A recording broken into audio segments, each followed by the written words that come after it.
Hours before the deadline set by a federal judge, Donald Trump announced he will not oppose the release of the warrant behind that FBI raid at Mar-a-Lago. That means we could learn more about what those agents were looking for and what they found as soon as today.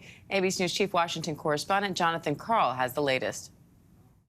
Just hours after the Justice Department filed for the Mar-a-Lago search warrant to be unsealed, Trump announced he would not oppose the release. The former president issuing a statement saying he was, quote, encouraging the immediate release of those documents, although his lawyers already have them and could have already released them if he wanted.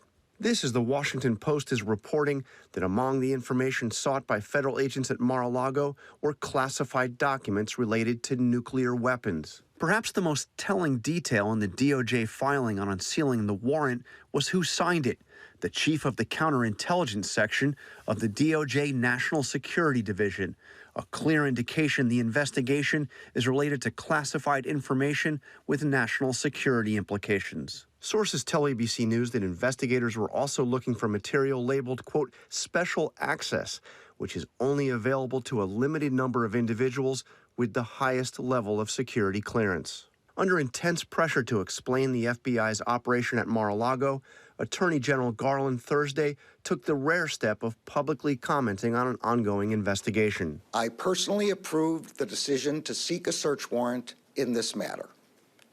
Second, the department does not take such a decision lightly. In fact, ABC News has learned Trump was subpoenaed for the documents earlier this year, as DOJ attempted to get him to turn them over without a search warrant. Afterwards, a small team of FBI agents visited Mar-a-Lago in early June, meeting with Trump's lawyers about the missing White House documents. The execution of the search warrant on Monday came only after DOJ concluded Trump still had not turned over everything demanded by the subpoena. Where possible, it is standard practice to seek less intrusive means as an alternative to a search and to narrowly scope any search that is undertaken. Amid concern about increased threats to law enforcement officials, Garland also addressed harsh criticism of the FBI, some of it coming from prominent Republicans who have accused federal agents of going after Trump for political reasons. I will not stand by silently when their integrity is unfairly attacked. The men and women of the FBI and the Justice Department are dedicated, patriotic public servants. Every day, they protect the American people from violent crime, terrorism, and other threats to their safety while safeguarding our civil rights.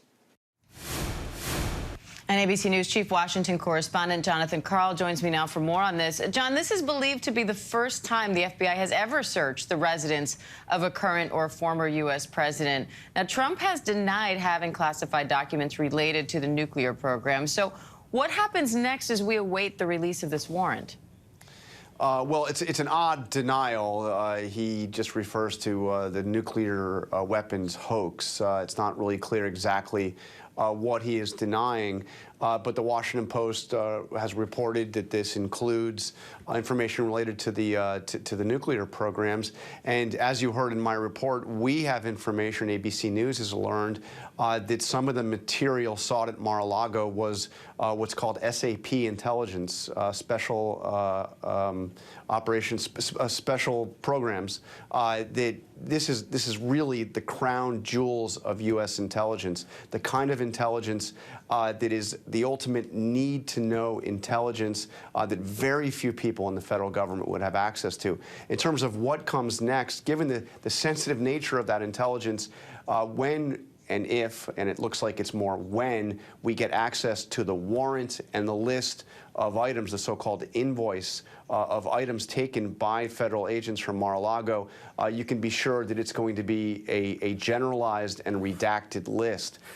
Programs of this sort, you know, even the list of what is found there would itself be classified. So I expect that we will, given that Trump has dropped the objections to unsealing the warrant and the related documents.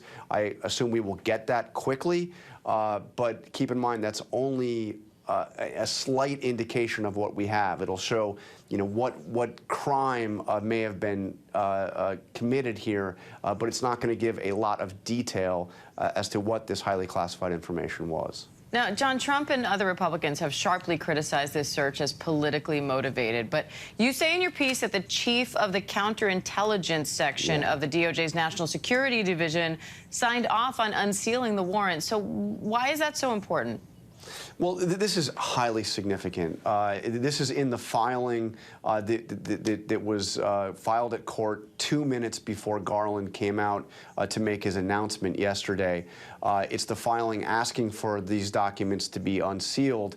And the individual that I mentioned is the top individual for counterintelligence, one of the top officials in the National Security Division. So what this means, Diane, is this wasn't simply an issue of accounting for the proper retention of government documents. This wasn't simply a question of whether or not the Presidential Records Act was violated. This related to highly sensitive national security matters. This is truly one of the top officials, the top official on counterintelligence at the Justice Department signing it, a sign of just how serious what they were looking for is. All right, Jonathan Karl, we appreciate it as always. And tune in this week on Sunday morning. John has an exclusive interview with Maryland Governor Larry Hogan and another exclusive interview with Senate Judiciary Committee Chair Dick Durbin. That's this Sunday on This Week. Thanks again, John. Hi, everyone. George Stephanopoulos here. Thanks for checking out the ABC News YouTube channel. If you'd like to get more videos, show highlights, and watch live event coverage, click on the right over here to subscribe to our channel. And don't forget to download the ABC News app for breaking news alerts. Thanks for watching.